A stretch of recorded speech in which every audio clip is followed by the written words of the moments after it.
दर्शकबिन नमस्कार। हेलो नेपाल टिभीको अर्को नयाँ श्रृङ्खलामा यहाँहरू सम्पूर्णलाई हार्दिक स्वागत गर्न चाहन्छौँ।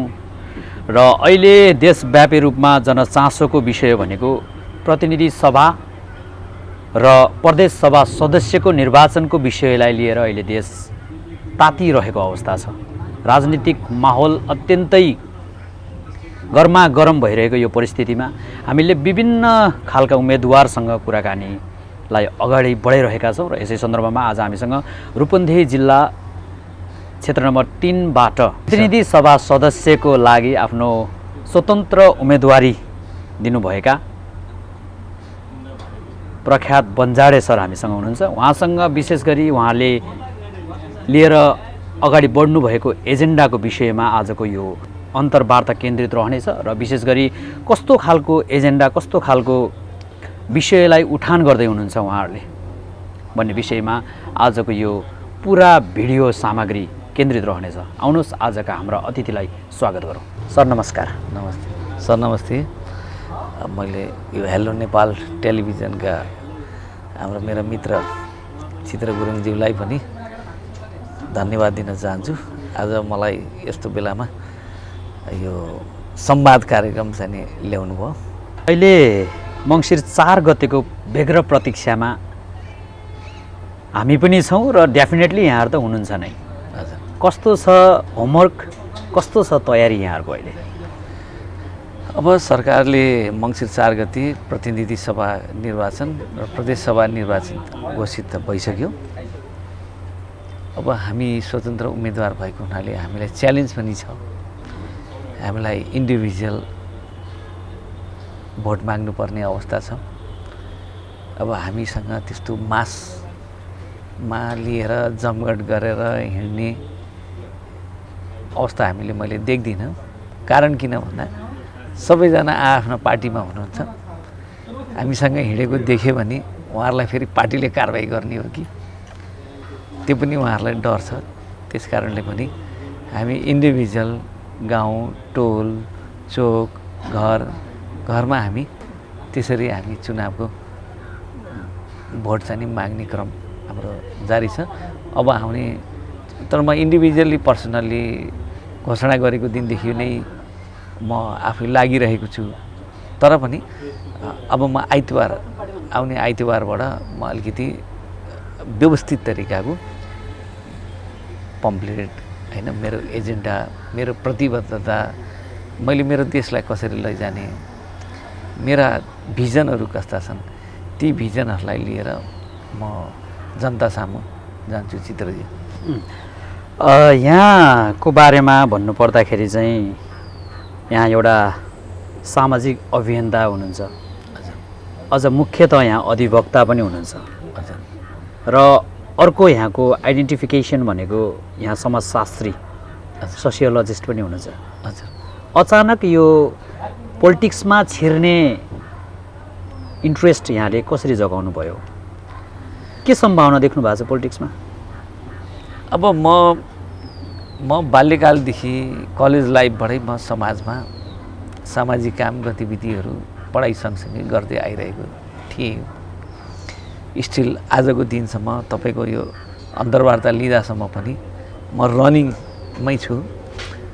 तापनि जुन बितेको 30 वर्षदेखिबाट हामीले देख्यौँ, एउटै व्यक्ति प्रधानमन्त्रीमा देखिन्छ, एउटै व्यक्ति मन्त्रीमा देखिन्छ, एउटै व्यक्ति सांसदमा देखिन्छ, एउटै व्यक्ति घुमाइ फिराइ त्यो मान्छे रिटायर भए पनि फेरि त्यसलाई जुन कि अरू आयोगहरूमा भयो, अरू निकायहरूमा जुन किसिमको नियुक्ति गरेको देखिन्छ, त्यो एकदमै म त्यसबाट चाहिँ एकदमै मलाई बहुत दुःख पनि लाग्यो।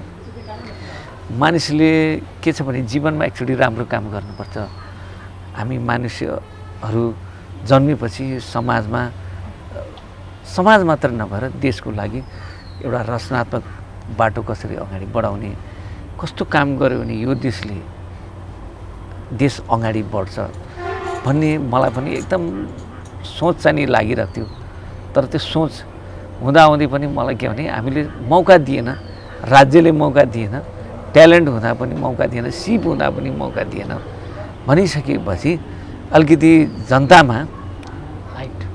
जनतामा के छ भने अब आफ्नो एजेन्डाहरूलाई पस्केर हामी स्वतन्त्र तवरले देशको राष्ट्रिय मूलधारमा हामी आउने त्यसरी प्रयास गरेका छौँ। प्रकाश सर, जस्तै यहाँको जीवन कालखण्डमा हजुर यहाँ विभिन्न क्षेत्र अथवा विभिन्न देशमा यहाँको भ्रमण अथवा यहाँको एउटा हुन्छ नि यात्रा गर्नुभएको छ, जस्तै Singapore, Thailand, Sri Lanka, Burma, Cambodia, Vietnam, Pakistan, Bangladesh, बेलायत लगायतका विकसित देशहरूमा यहाँले अलरेडी भिजिटिङ गरिसक्नु भएको छ र तपाईँ आफैमा पनि एउटा त्यहाँ गइसकेपछि त्यसको अध्ययन गर्न रुचाउने व्यक्ति। के पाउनुभयो नेपालको पोलिटिक्स र त्यहाँको पोलिटिक्स अथवा नेपालको विकासको गति र त्यहाँको विकासको गतिमा तपाईँले के भिन्नता पाउनुभयो? मैले धेरै देशहरूको भ्रमण गर्दाखेरि म देश भ्रमण मात्रै गर्दैन, त्यो देशको कल्चराइजेसन कस्तो छ, त्यो देशको विकास कस्तो छ, त्यो देशको शिक्षा नीति कस्तो छ, त्यो देशको सीमाहरू कस्तो छ, त्यो देशको एउटा डेभलपमेन्टको स्टेजहरू कस्तो छ, त्यो देशको लाई कन्डक्ट गर्ने शासकहरू कस्तो छ, त्यो देशको परराष्ट्र नीतिहरू कस्तो छ हैन, त्यो देशको जीडीपीमा बुस्टअप गर्ने, इन्क्रिज गर्ने कुन टेक्निक, कुन मेथोडोलोजी त्यहाँ प्रयोग गरिएको छ, त्यो पनि म अध्ययन गर्छु सूक्ष्म तरिकाले एकदम। म अरू जस्तो रिल्याक्स तरिकाले 5 स्टार होटलमा गएर बस्ने, स्टार होटलमा गएर बस्ने भन्दा म एउटा साधारण नर्मल होटलमा गएर बस्छु ताकि म बुझ्न सक्छु, पब्लिकको भर्सन बुझ्न सक्छु। कहिलेकाहीँ के हुन्छ भने गभर्मेन्टले राम्रो काम गरेको छ कि छैन, गभर्मेन्टका राम्रा एजेन्डाहरू के छन्, गभर्मेन्टले जनतालाई कस्ता किसिमका सुविधाहरू प्रदान गरिएको छ, गरेको छ, जस्तो शिक्षा, स्वास्थ्य, सूचना, सञ्चार, सडक हैन, प्राविधिक ज्ञान, यी लगायत कस्ता कस्ता किसिमकाहरू त्यो म भिजिट गर्ने देशहरूमा कस्ता कस्ता जनताहरूलाई राज्यले उपलब्ध गराएको छ, सुविधा उपलब्ध गराएको छ, यी बारेहरूमा म सूक्ष्म तरिकाले अध्ययन गर्छु। म पब्लिकसँग बुझ्ने कोसिस गर्छु ताकि तपाईँ ठुला मान्छे भन्दा पनि तपाईँ पब्लिकसँग भिड्नुभयो भने ठ्याक्कै तपाईँको आन्द्राभुँडी सबै थाहा भइहाल्छ। मलाई इन्ट्रेस्ट लाग्छ, मजा आउँछ। म एउटा सोसियोलोजिस्ट पनि भएको हुनाले, म एउटा कानुन व्यवसायी पनि भएको, अभियन्ता पनि भएको कारणले के भने जुन देशलाई यदि राम्रो बाटोमा यदि लिएर जान छ भने भिजिट गरिसकेपछि त्यो देशको बारेमा, त्यो देशबाट केही सिक्नु पनि पर्दछ। अब नेपालको कन्टेस्ट आयो, सधैँभरि एउटै मान्छे सत्तामा छ, सधैँ व्यक्ति त्यही मान्छे, जहाँ हेऱ्यो त्यही मान्छे देख्छु भने उसले नयाँ रचनात्मक चिज के दिन सक्छ देशलाई? राजनीतिक भर्ती केन्द्र, सरकारले कार्यकर्ताहरूको भर्ती केन्द्र गरे भने ऊ त्यहाँ स्किल्ड म्यान पावर त्यहाँ आउन सक्दैन। राज्यको विकासको मूलधारमा क्यापेबल मान्छे त्यहाँ आउन सक्दैन। जो टाठो बाटो छ, जसले त्यो विषयमा बुझेको छ, जस्तो म कानुनको बुझेको छु भने मलाई कानुनमा हाल्नु पर्यो, म यदि अर्थशास्त्रतिर बुझेको छु भने अर्थशास्त्रतिर हाल्नु पर्यो, यदि म स्वास्थ्यसँग बुझेको छु, म डक्टर हो भने म डक्टरतिर हाल्नु पर्यो। त्यो व्यक्ति फरेन मामिलामा जानकार छ भने मान्छेलाई फरेन मामिलामा राख्नु पर्यो भने जुन विषयमा जो दखल छ त्यो मान्छेलाई नल्याइकन एउटा 10 क्लास पास गरेको मान्छे यो देशको चाहिने अर्थमन्त्री हुन्छ, 10 क्लास पास गरेको मान्छे शिक्षा मन्त्री हुन्छ, 10 क्लास पढेको मान्छे रक्षा मन्त्री हुन्छ, अनि 10 क्लास पास गरेको मान्छे के हुन्छ भने प्रधानमन्त्री हुन्छ भने उसले कुन दिशा हुन्छ? जेलमा थुनिएर हुँदैन, कोही थुनामा पर्यो भनेर हुँदैन। तर राष्ट्रलाई चलाउन केही शिक्षाको पनि आवश्यकता पर्छ। जबसम्म उसँग शिक्षा हुँदैन तबसम्म उसलाई भिजन आउँदैन, उसलाई त्यो यस्तो गर्ने उस्तो गर्ने मात्रै हुन्छ। त्यही भएर शिक्षा आजको अवस्थामा जसले देशलाई नेतृत्व गर्ने हो, जो शासन प्रणालीमा आउने हो, त्यसलाई चाहिँ नि ती मान्छेहरूलाई, ती शासकहरूलाई, हुनेवाला सांसदहरूलाई पनि शिक्षाको अत्यन्तै र ज्ञानको अत्यन्तै आवश्यक पर्छ चित्रजी। घर दैलोको अब म अर्को कुरा थप्दै गएँ। नेपालमा के छ, जुन सरकार आयो पोलिसी चेन्ज छ, पोलिसी स्थायित्व छैन कि, नीति स्थायित्व छैन। तपाईँले बनाएको नीति तपाईँले नै बुझ्नुहुन्न कि, तपाईँ मन्त्री हुनुहुन्छ मानव एकछिनलाई, तर नीति बनेछ, तर त्यो नीति तपाईँले नै बुझ्नुहुन्न कि, भने तपाईँले कसरी देशलाई सही ट्र्याकमा हाक्नुहुन्छ त? सही ट्र्याकमा हाक्नुलाई त नीति क्लियर स्पष्ट जनताले बुझ्ने एकदम सिम्पल भन्दा सिम्पल हुनु पर्यो नि त चित्रजी। यदि यो नीति नै क्लियर छैन भने तपाईँ कसरी अगाडि बढ्नुहुन्छ त? मेन समस्या त यो हो नेपालको, जो माइग्रेट स्किल्ड मान्छेहरू माइग्रेट भइसक्यो, जो विज्ञहरू छन् यो देशमा विज्ञ आज संसारको सबै राष्ट्रहरूमा हायर गरिएको छ विज्ञहरूलाई नेपालबाट, किन नेपाली इमान्दार छन्। उनीहरूले मौका मात्रै नपाएको चित्रजी। यस्ता खर्राट नासादेखि लिएर संसारका धनीमानी देशहरूमा 16-17 लाख रुपियाँ महिनाको तलब खाने नेपालीहरू छन्, मासिक तलब। नेपाल सरकारले चिनेन उहाँलाई, तर उहाँहरू बाध्य भएर के छ भने विदेश पलायन हुनु पर्यो।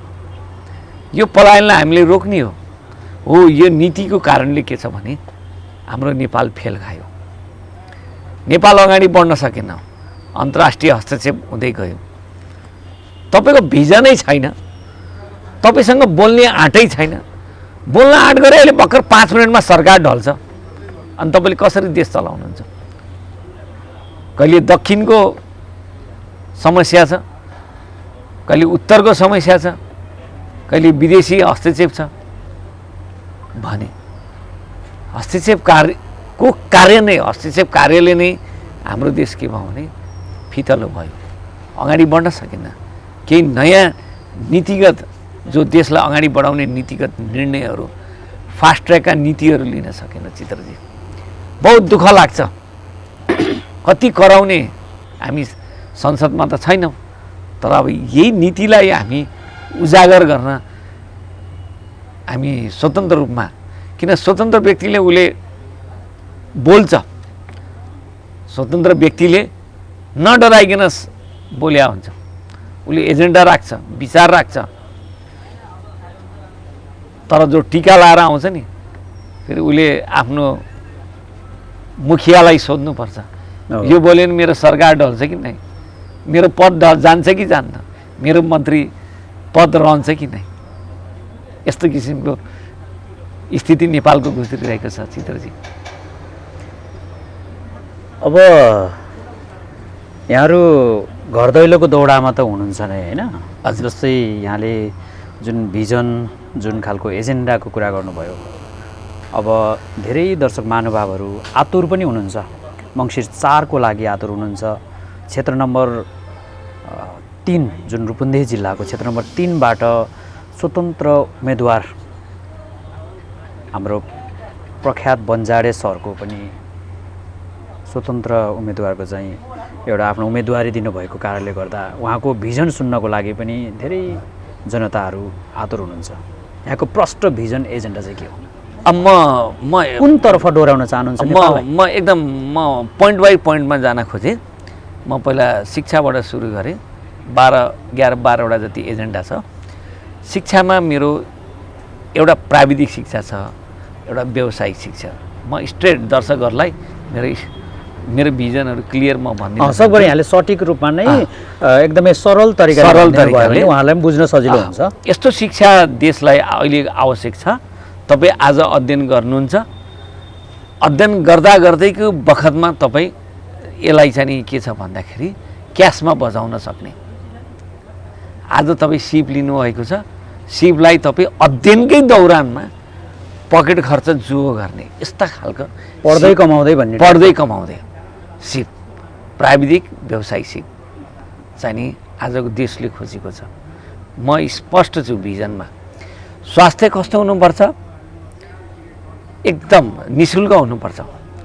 नेपालीहरूको खर्च भनेको आजको दिनमा शिक्षा र स्वास्थ्यमै हो बढी खर्च। अरू त विलासिताको जीवनमा आउँछ। यदि शिक्षा र स्वास्थ्यमा तपाईँको खर्च यदि कम हुन्छ भने तपाईँलाई धेरै लोभ लालच गर्नु पर्दैन, तपाईँलाई धेरै भ्रष्टाचार गर्नु पर्दैन, तपाईँ धेरै के छ भने हामी त्यसलाई के छ भने इजिली लाइफ स्टाइल चाहिँ नि म्यानेज गर्न सक्छौँ। हामी लाइफ स्टाइललाई इजिली बगाउने भनेको नै पैसा बढी खर्च हुने भनेको यी दुई चिज हुन्। यी दुई चिजमा फ्री हुनुपर्छ। सरकारी अस्पतालहरूमा के छ भने पूर्ण रूपको सुविधा, प्राइभेटमा नजाने खालका स्वास्थ्य सुविधा हुनुपर्दछ। मेरो एउटा चाहना के छ भने ट्रमा सेन्टरको स्थापना हुनुपर्छ। ट्रमा सेन्टरमा छिरिसकेपछि जो बिरामीहरू छ, दुर्घटनामा परेका लगायत अन्य बिरामीहरू, उहाँहरू उपचार त्यसैभित्र हुन्छ। उपचार एकदम निःशुल्क रिजनेबल प्राइजमा हुनुपर्दछ। र सडक हाइवेमा बढी दुर्घटना हुने भएको हुनाले शिक्षा र सुरक्षासँग जोडिएको विषय हो। यो शिक्षा र सुरक्षासँग जोड्दाखेरि प्रत्येक 60 किलोमिटरमा एउटा एम्बुलेन्स हुनुपर्दछ राष्ट्रिय राजमार्गमा। र एउटा एम्बुलेन्स र तपाईँको प्रहरीको दुईटैको कम्बिनेसनमा प्रहरीले कम्युनिकेसन गर्ने काम गर्छ भने एम्बुलेन्सले एउटा प्यारामेडिक्स टिम या एउटा दुर्घटनासम्म जानकार एचए स्वास्थ्यकर्मीको टिम त्यही एम्बुलेन्सभित्र हुन्छ। त्यसले उसले अक्सिजन लगायत उसले फर्स्ट एड ट्रिट दिएर ऊ अस्पतालसम्म उसले उपचार गर्ने व्यवस्था त्यसै एम्बुलेन्समा नै हुन सक्दछ। यस्तो खालको स्वास्थ्य सुविधा चाहिँ नि देशले हुनुपर्छ। अब आयो कृषिको पार्टमा जाँदाखेरि हाम्रो देशमा अहिले कृषिको मलखातको अत्यन्तै सर्टेज छ। अहिले तपाईँ आजको दिनमा अहिले कृषिलाई डिएपी, युरिया, मल, प्राङ्गारिक मलहरू तपाईँ यदि खोज्न जानुभयो भने मल पाउँदैन। मलको एउटा कारखाना, एक दुईवटा कारखानाहरूको उद्योग स्थापना हुन अत्यन्तै जरुरी छ।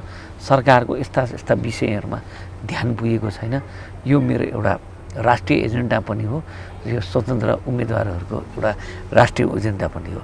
र कृषिलाई बजारीकरण, तपाईँले बजारीकरण यदि पाउनुहुन्न भने कृषिमा कृषकहरूले उत्पादन गरेका वस्तुहरू बेचबिखन गर्न पाउन्न। यसको लागि के छ भने राज्यले एउटा कृषि भण्डारण क्षेत्र, स्टोरेज, कृषि उत्पादन बढी भएका वस्तुहरूलाई कोल्ड स्टोरेज मार्फत स्टोरमा राख्न सक्ने प्रत्येक तपाईँको 5 जिल्ला 6 जिल्लामा एउटा कोल्ड स्टोरेज अनिवार्य हुनुपर्छ। भनाइको मतलब 5 जिल्ला 6 जिल्ला भने तापनि यसलाई पछि यो डिसेन्ट्रलाइज गर्दै जाँदा एक जिल्लामा एउटा कोल्ड स्टोरेज चाहिँ अनिवार्य सरकारको नीतिमा, कृषि नीतिमा हुनुपर्छ। एक जिल्ला एक कोल्ड स्टोरेज, एक जिल्ला एक कोल्ड स्टोरेज। अब आयो कृषि यान्त्रिकरणको पनि समस्या छ।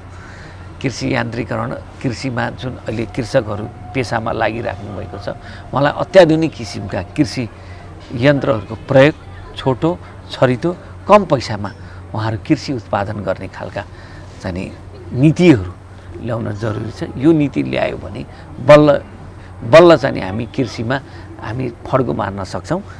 अर्को महिला सशक्तिकरणको विषय छ। जस्तो पुरुषहरू काममा जानुहुन्छ, महिलाहरू घर बस्नुहुन्छ, पुरुषहरू विदेश जानुहुन्छ, महिलाहरू स्वदेशमा बस्नुहुन्छ। उहाँहरूलाई चाहिँ कुनै त्यस्तो किसिमको नहोस्, फ्रस्ट्रेट नहोस् भन्नका लागि महिलाहरूलाई स्वरोजगार हुने तालिम, जस्तो खेलौना बनाउने, अचार बनाउने, होइन, विभिन्न किसिमका आइटमहरू बनाउने, आर्ट एन्ड क्राफ्टको बनाउने लगायत यिनी यस्तो जुन उहाँले काम गर्नुहुन्छ, काम गरिसकेपछि सिक्नुहुन्छ। पहिला त सिक्नु पऱ्यो। त्यस्तो खालको सिप उहाँ आफैमा चाहिँ खुट्टामा उभिन सकुन् कि बाइचान्स 1-2 महिना स्वदेश अथवा विदेशबाट पैसा आउन सकेन भने पनि उहाँले आफ्नो बालबच्चाको हेरचाह आफ्नो हेरचाह चाहिँ त्यो सिपबाट उहाँहरूले गर्न सक्नु महिला आफैमा खुट्टामा उभिन सक्ने किसिमका सिप दियो भने उहाँ स्वतः हुन्छ उहाँ के छ भने गलत सोच्नुहुन्न उहाँ जहिले पनि पोजिटिभ भइहाल्नुहुन्छ अनि अर्को कुरा के छ भने उद्योग अब नेपालमा के छ भने साना ठुला उद्योग कल कारखानाहरूको स्थापना जरुरी छ ठुलो भनेर हामीले अरबौं खरौँ रुपियाँ लगाएका उद्योगहरू भन्दा पनि साना साना कल कारखानाहरू जस्तो भारतमा तपाईको कानपुरमा त्यहाँ आईटी ट्रेनिङ सेन्टर छ भारत सरकारको र कानपुरको एउटा यस्तो एउटा सहरभित्र के छ भने एउटा कोठाभित्र चाहिँ नि त्यहाँ तपाईको पार्ट्सका सामान जे पनि सामान एउटा कोठामा उत्पादन गर्ने किसिमका उत्पादन गरेर बेचबिखन गर्ने खालका त्यस्तो सिपहरू सरकारले राज्यले जनतालाई दियोस् कल कारखानालाई प्रमोट गरोस् साना साना कल कारखानाले देशको जीडीपीमा पनि असर पार्दछ उसको व्यक्तिगत विकासमा पनि असर पार्दछ जीडीपी विकासमा पनि उसको असर पार्दछ र त्यति मात्र होइन राज्यलाई के छ भने आउने कर राज्यलाई आउने जुन चाहिँ नि उहाँले उत्पादन गरेको मालबाट जुन बिक्री भएर नाफा आउँछ त्यो पनि के छ भने राज्यलाई ट्याक्स बापत आउने गर्छ जसको कारण हामी सक्षम हुन सक्छौँ यो उद्योग कल कारखाना जति सक्दो हुन्छ सरकारले साना साना उद्योग कल कारखानालाई प्रोत्साहन गर्ने नीति चाहिँ ल्याउनुपर्छ त्यो मेरो स्पष्ट भिजन छ त्यसमा अर्को के छ भन्दाखेरि म परराष्ट्र मामिलामा अलि दखल राख्ने भएको सीमा विवादहरूमा कालापानी सीमा विवाददेखि लिएर नेपाल भारतको सीमामा तारबार लाउनु पर्दछ भन्ने मेरो मान्यता रहेको म अभियन्ता भएको कारण पनि के छ भन्दाखेरि यो परराष्ट्र नीतिमा केही फेरबदल हुनुपर्छ नेपालको फरेन पोलिसीहरूमा के छ भने जुन सरकार आए पनि त्यो नबदलिने कि पोलिसी नीति चाहिँ नि ब्युरोक्रेट्सले सञ्चालन गर्ने नीति एउटै हुनुपर्छ ताकि जुन सरकार परिवर्तन हुँदाखेरि यसले यस्तो गर्यो उसले यस्तो गर्यो भन्ने चाहिँ नपरोस् त्यस्तो खालको यस्तो स्पेसिफिक तपाईलाई अहिले मानौँ न एउटा साधारण एउटा इन्टरपोलको समस्या नेपालमा कुनै विदेशमा कुनै घटना गर्यो सुपुर्दगीको समस्या एउटा इन्टरपोलको समस्या छ एउटा सुपुर्दगीको समस्या छ ह्यान्डओभर गर्ने विदेशमा कुनै घटना गर्यो अथवा नेपालबाट कुनै घटना गरेर तेस्रो देशमा गयो भने त्यो व्यक्तिले घटना गरेको आधारमा उसको प्रमाणको आधारमा नेपालमा कसरी सुपुर्दगी दिने नेपाललाई सुपुर्दगी जिम्मा लाउन बहुत गाह्रो छ तर हाम्रो नेपाल सरकारले एउटा चाँडोभन्दा चाँडो अरू देशलाई अपराधीहरूलाई ह्यान्डओभर गर्ने तपाईँले ट्रेन्ड देख्नुहुन्छ यो राम्रो होइन तर हाम्रो देशबाट पनि गलत गरेर भागेकाहरूलाई पनि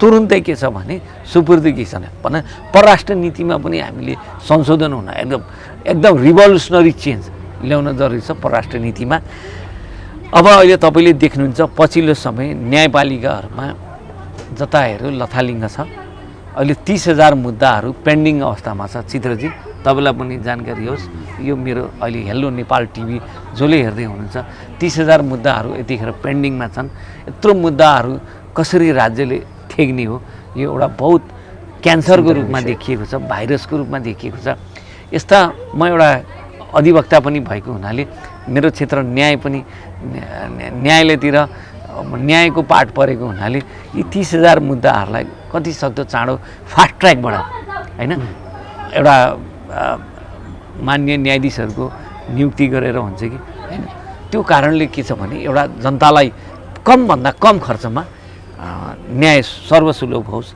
होइन किन न्याय महँगो छ यतिखेर लामो लिङ्गरिङ भइरहेको छ होइन पेशीमाथि पेशी चढिरहेको छ जसको पावर छ जसको शक्ति छ उसले न्याय पाइरहेको अवस्था छ जो कमजोर छ ऊ झन् पीडित छ पीडक झन् पीडितै भइरहेको अवस्था छ कि चित्रजी यो न्यायालयमा पनि एकदम डिजास्टर चेन्ज हुन जरुरी छ धेरै दुःख पाएका छन् अभियसली म पनि आफै पनि दुखी छु होइन यो म खुलेरै भन्छु होइन यसलाई चाहिँ ट्रेन गर्ने मेरो पनि एउटा स्पष्ट भिजन छ यसमा होइन जबसम्म नीति नै यदि तपाईँको राम्रो हुँदैन तबसम्म यो देशले फड्को मार्न सक्दैन।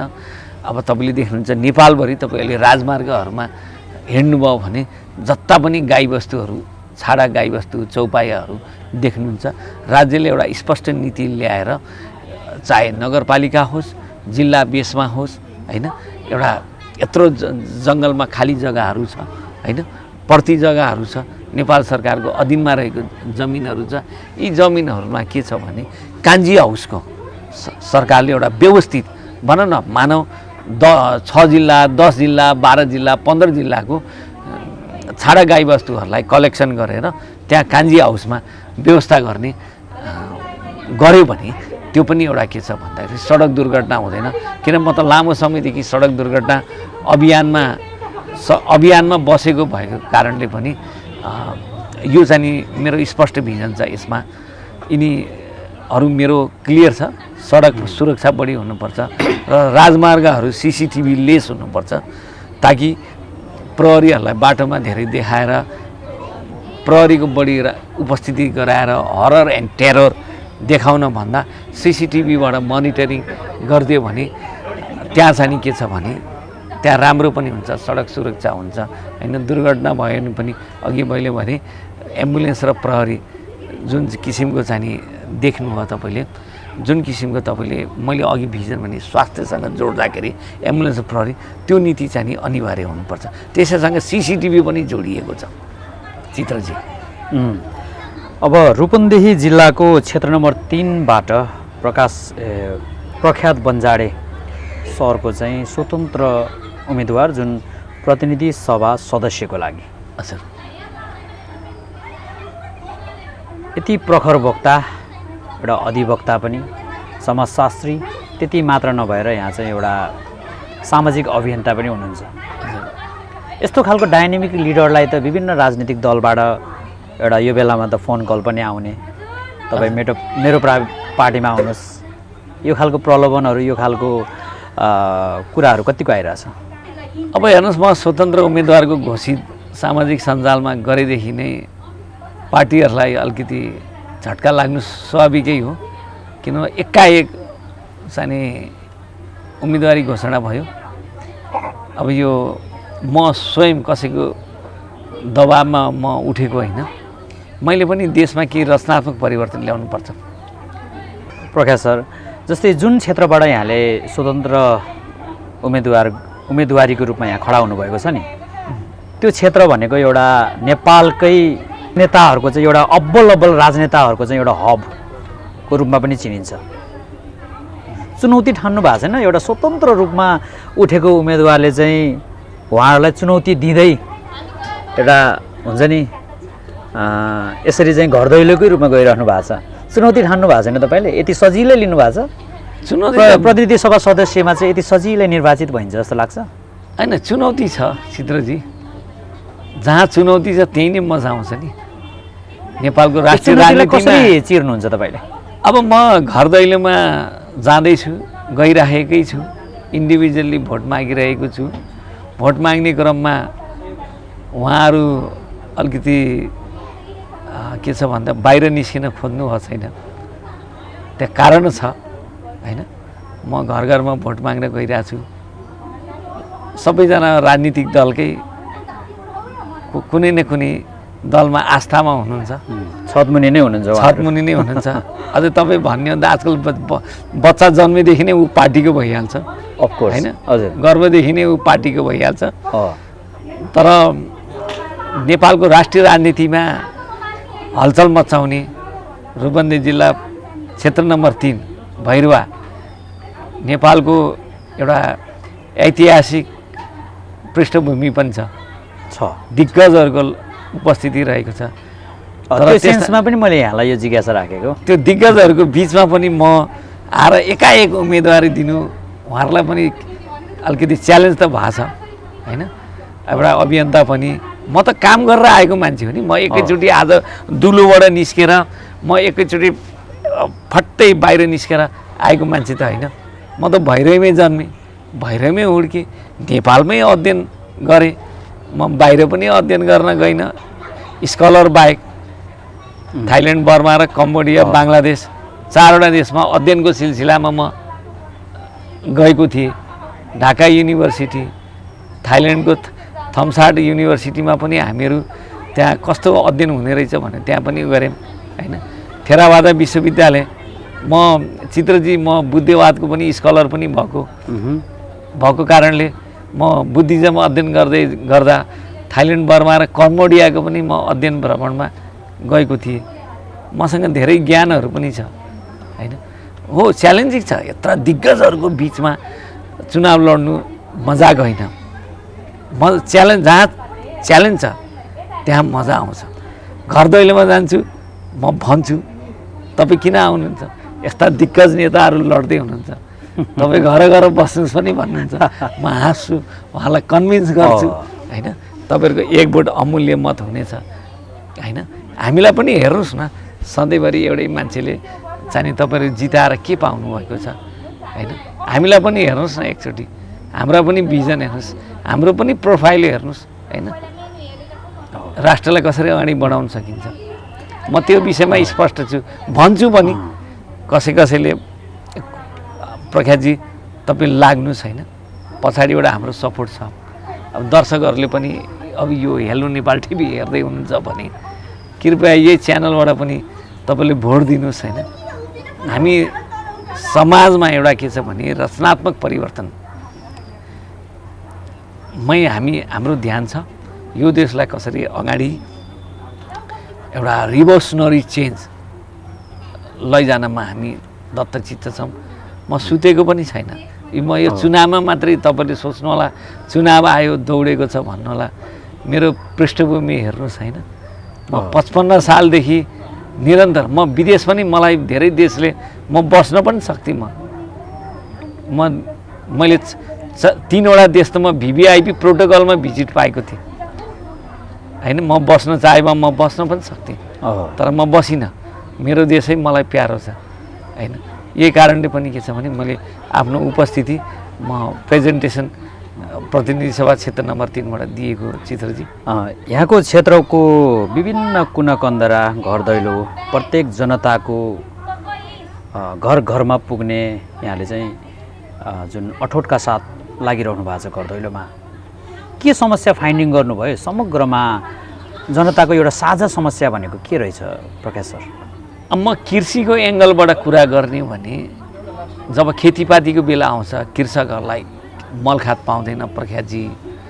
भारतबाट हामीले मल ल्याउँछौँ, प्रहरीले समाइदिन्छ। एउटा समस्या छ नि, बर्निङ इस्यु कृषिमा म देख्छु। सीमाको विवादहरू छ, जङ्गे पिलरहरूको अतिक्रमण छ होइन। आज एकछिन अगाडि एउटा ठाउँमा पिलर देखिन्छ, केही समयपछि हेर्न जानु त्यो पिलर थोरै बढेको हुन्छ। अर्को त्यो समस्या देख्छु होइन। बाटाहरू अस्तव्यस्त छन्। तपाईँ देख्नुहुन्छ त्यहाँ बेलैया नाका बाटो हेर्नुहोस्, 8 वर्ष भयो। बेलैया बुटोल व्यापारिक राजमार्ग हेर्नुहोस्, 8 वर्ष हुँदाखेरि जम्मा 21 र 5 26 किलोमिटर बाटो बनाउन यो देशमा 8 वर्ष लाग्छ भने यो देशको के विकास हुन्छ? यी समस्याहरू सुनाउनुहुन्छ। विद्युतको समस्या छ। रुरल एरिया जो नगरपालिका भए तापनि त्यहाँ अलिकति विद्युतहरू पुगेको छैन। गाउँमा जान्छु, पोलको समस्या छ, तार आएन। सोर्स लगाएको मान्छेको मात्रै तार आउँछ, जसको शक्ति पुग्छ उसका मात्रै बिजुली जोडिन्छ प्रख्यातजी। बिजुलीको बारेमा त्यो समस्या सुनाउनुहुन्छ। अर्को एउटा समस्या के छ भन्दाखेरि नालाको समस्या छ। हाम्रो एरियामा नाला बनेन। जो वडा अध्यक्षहरू जननिर्वाचित हुनुभएको छ, पार्टीगत हिसाबमा उहाँहरूलाई त्यो ठाउँमा पुर्याइदिने होइन, नाला बनाइदिने त्यस्तो होडबाजी छ। फलानु पार्टी भयो भने चाँडो गर्ने, फलानु पार्टी भयो भने उहाँहरू चाहिँ अलि ढिलो गरिदिने होइन, त्यो सालमा नपर्ने, त्यस्तो किसिमको गुनासो छ नालाको विषयमा। अब बेरोजगारी सबैभन्दा ठुलो च्यालेन्जिङ बेरोजगारी समस्या छ होइन। एसएलसी गरेका छन्, इन्टर गरेका छन्, ब्याचलर गरेका छन्, मास्टर्स गरेका छन्, रोजगारी पाएका छैनन्। तपाईँ हेर्नुहोस्, 5 घर बराबर 1 घर चित्रजी आज हेलो नेपाल टिभी हेरिराख्नुभएको दर्शकले प्रत्येक 5 घरबाट एकजना व्यक्ति विदेशमा खाडी मुलुक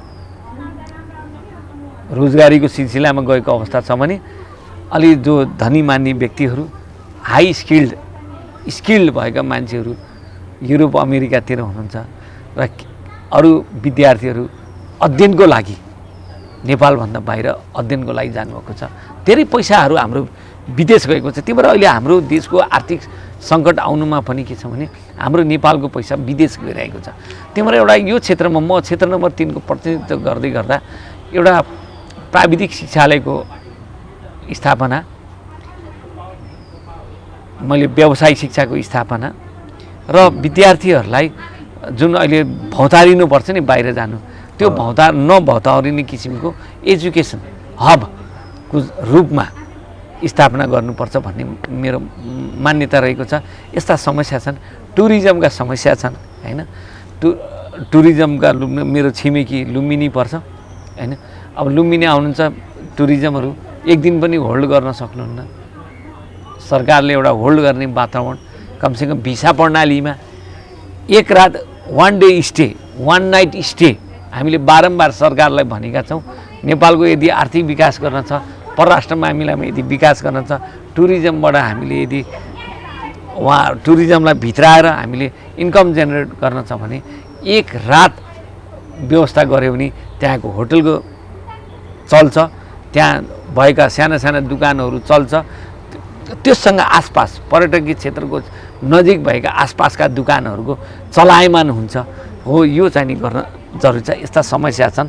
अब अर्को एउटा ज्वलन्त समस्या के छ भन्दाखेरि न्याय पाएन भन्नुहुन्छ। जसको शक्ति उसैको भक्ति हैन। निवेदनहरू लिइदिनु होइन, जाहेरीहरू प्रहरीले लिँदैन हैन। प्रहरीलाई जसले फोन आउँछ त्यो मात्रै के छ, उसैको मात्रै काम कारबाही हुने भनेर मलाई जनगुनासो सुनाउनुहुन्छ हैन। सडक बनेका छैनन् हैन। तपाईँको जताततै अस्तव्यस्त स्थानीय निकायमा हुने जो गभर्मेन्टका नियुक्त अफिसरहरू हुनुहुन्छ, उहाँ पनि के छ भने जननिर्वाचित प्रतिनिधिहरूसँग पनि उहाँहरू त्यति उत्तरदायी भूमिका खेलेको जस्तो मलाई लाग्दैन। मलाई इभन जननिर्वाचित प्रतिनिधिहरूले नै भन्नुहुन्छ, प्रख्यातजी हामी वडा अध्यक्षमा त आयौँ, फलानु पदमा त आयौँ, निर्वाचित भयौँ, तर हाम्रो सुनवाई नै हुँदैन, प्रशासकीय अधिकारीले सुन्दैन हैन। राज्यको नीतिगत सिस्टममै के छ भने त्रुटि छ। सिएदरआरको अधिकार गाउँमा भनिन्छ। हेर्नुहोस् कति दुःख छ। अहिले राष्ट्रिय परिचय पत्र बनिरहेको छ, त्यस्तै दुःख छ। नागरिकता बनाउन जान्छन्, त्यस्तै दुःख छ हैन। डकुमेन्ट मालपोतमा जानुहुन्छ, मालपोतमा त्यही समस्या छ। नापीमा जानुहुन्छ, नापीमा त्यही समस्या छ। लाइसेन्स पाइरहेको छैनन्। हेर्नुहोस् मैले 8औं महिना चल्दैछ चित्रजी, मैले लाइसेन्सको रिन्यू मैले नवीकरण गरेँ, मैले लाइसेन्स पाएको छैन। 8 महिना भयो लाइसेन्स पाएको छैन। प्रख्यातजी यो हामी कस्तो देशमा बसिरहेछौँ भन्नुहुन्छ उहाँहरू हैन। जहाँ हेर भ्रष्टाचारै भ्रष्टाचार छ। हो, यो भ्रष्टाचार, यो देशै भ्रष्टाचारले खाएको त होइन कतै भन्ने पनि व्यापक गुनासो छ। काम छिटो छरितो हुँदैन। वृद्धहरूका जान्छु, हामीले न्याय पाउँदैनौँ प्रख्यातजी। दिनभरि अफिसमा सरकारी कार्यालयमा ओढाइदिन्छ। हामीलाई हेर्ने दृष्टिकोण पनि राम्रो छैन। सिनियर सिटिजनहरूलाई हेर्ने दृष्टिकोण राम्रो छैन। यति समस्याहरूको पोका छ। यो समस्या पोकाहरूलाई हामीले चिरफार गर्नुपर्छ। यो समस्याहरूलाई हामीले जति सक्दो हुन्छ पोइन्ट बाई पोइन्ट सुस्तरी हामीले यसलाई चिर्दै समाधान गर्दै हामी अगाडि बढ्नुपर्छ। त्यही कारणले पनि मेरो यो क्षेत्र नम्बर 3 प्रतिनिधि सभाको स्वतन्त्र पदमा, सांसद पदमा मेरो उम्मेदवारी रहेको चित्रजी। अहिले मतको सङ्ख्या केही क्यालकुलेसन गर्नुभएको छ? कति जति मत तपाईँले प्राप्त गर्ने आधा सम्भावना छ? म काउन्टर एट्याकमै जान सक्छु। किन भन्नुहुन्छ भने अहिले त बल्ल सुरुवाती प्रक्रिया छ। अहिले स्वतन्त्रहरूको लहर छ। अब मानिसहरू व्हेल जुन एउटा पानीको भेल हुन्छ, भेल एक्कासी यदि चाहिँ उल्टियो भने केही भन्न सकिने अवस्था छैन। छैन छैन। तर म काउन्टर एट्याकमा चाहिँ गइरहेको छु होइन। भोलि भविष्यले बताउन सक्छ, जे पनि हुनसक्छ यो क्षेत्र नम्बर 3मा। भोलि के थाहा निर्वाचित पनि हुन सक्छु कि, निर्वाचित पनि हुन सक्ने सम्भावनाहरू पनि म देख्छु। भेल छ, आँधीबेरी छ होइन। तपाईँ पनि क्यालकुलेसन गर्न अहिलेको अवस्थामा ठुला राजनीतिक दलहरूलाई पनि होमे छ। क्यान्डिडेट कुन तरिकाले उपस्थित भइदिन्छ त्यसमा पनि प्रभाव पार्छ जस्तो लाग्छ। तर जहाँसम्म लाग्छ मेरो मन कमजोर छैन, म एकदम खुलस्त दिलले चाहिँ आएको छु। म एकदम चाहिँ ह्याप्पी मुडमै छु। मलाई च्यालेन्ज आए पनि म च्यालेन्जसँग लड्ने मसँग क्षमता र म विपसना ध्यान केन्द्रबाट चाहिँ म उत्पादन भएको, एउटा बुद्धिज्मबाट उत्पादन भएको स्कलर भएको हुनाले म स्ट्रेस म्यानेजमेन्टदेखि लिएर यो ध्यान केन्द्रबाट पनि म के छ भने त्यसलाई म्यानेज गर्ने शक्ति चाहिँ नि मसँग छ। हजुर, अवश्य पनि निर्वाचित हुन्छु। एकदमै हाम्रो पनि शुभेच्छा छ यहाँलाई। हजुर। र फाइनली जाँदै के भन्न चाहनुहुन्छ? रूपन्देही जिल्लाको क्षेत्र नम्बर 3बाट मात्र नभएर यहाँलाई पुरा संसारले नै हेरिरहेको अवस्था छ। के छ यहाँको सन्देश? के छ यहाँको चाहिँ दर्शक महानुभावहरूलाई भन्नुपर्ने कुराहरू केही छन्? म गौतम बुद्ध जन्मस्थल पावन लुम्बिनीबाट नजिक जम्मा 20 किलोमिटर नजिकमा जन्मेको एउटा साधारण घरको युवा हो। हामीले एउटा के छ भने मेडिटेसन हब पनि स्टार्ट, मैले अघि भन्न बिर्सेँ, मेडिटेसन हबको पनि एउटा यहाँ चाहिँ नि पर्यटनको माध्यमबाट विकास गर्न सकिन्छ। र अन्तिममा के छ भने हामी यो जुन भ्रष्टाचारी विसङ्गतिहरू छ, जुन देशमा एउटा विसङ्गतिहरू छ, यो विसङ्गतिलाई हामीले अन्त गरेर एउटा देशमा नयाँ किसिमको रचनात्मक जो व्यक्ति जसमा विषयमा पोख्त छ, त्यो पोख्त भएको विषय नै भएको व्यक्ति सम्बन्धित ठाउँमा आउनु पर्यो। तपाईँहरूले एक भोटको पनि यतिखेर महत्त्वपूर्ण छ। म प्रतिनिधि सभा क्षेत्र नम्बर 3को उम्मेदवारी हुँदै गर्दा तपाईँहरूले एक भोट भए पनि मलाई जसरी भए पनि दिनुहोला भन्ने तपाईँहरूको हेलो नेपाल टेलिभिजन मार्फत पनि आह्वान गर्दछु। र म जनताको सामु, जनताको लागि दिनरात लागि पर्नेछु र लागि परिराखेकै छु। म कहिल्यै पनि त्यो विचलित भएको छैन भन्दै सबै दर्शक वृन्दहरूलाई आउने मङ्सिर 4मा हुने निर्वाचनमा सामेल भइदिनु होला। जति सक्दो उपस्थिति हुन्छ त्यति मतको सङ्ख्या बढ्न सक्छ र एक मत दिएर भए पनि विजयी गराउनु हुन पनि अनुरोध गर्दछु। हस् सर, यहाँको महत्त्वपूर्ण समयको लागि धेरै धन्यवाद। र मैले अघि पनि कुरा जोडिसकेँ। घर दैलोमा हुनुहुन्छ, यहाँहरूको विभिन्न अभियानहरू चलाइरहनु भएको छ र व्यस्तताको बावजुद पनि हाम्रो मिडियालाई समय दिनुभयो र आफ्नो कुराहरू स्पष्ट रूपमा छर्लङ्ग राखिदिनु भयो। त्यसको लागि हाम्रो प्रकाश सरलाई धेरै धेरै धन्यवाद र हाम्रो हेलो नेपाल मिडियाको तर्फबाट पनि यहाँलाई अग्रिम शुभकामना, शुभेच्छा छ सर। हजुर, धन्यवाद। मलाई पनि आज तपाईँहरूले समय दिनुभयो। हेलो नेपाल मिडिया टेलिभिजनले मलाई धेरै खुसी पनि लाग्यो। आफ्नो भनाइहरू पनि जनता समेत समक्ष मैले पस्कन पाएँ, मेरो आफ्नो विचार र एजेन्डा पनि पस्कन पाएँ। धन्यवाद।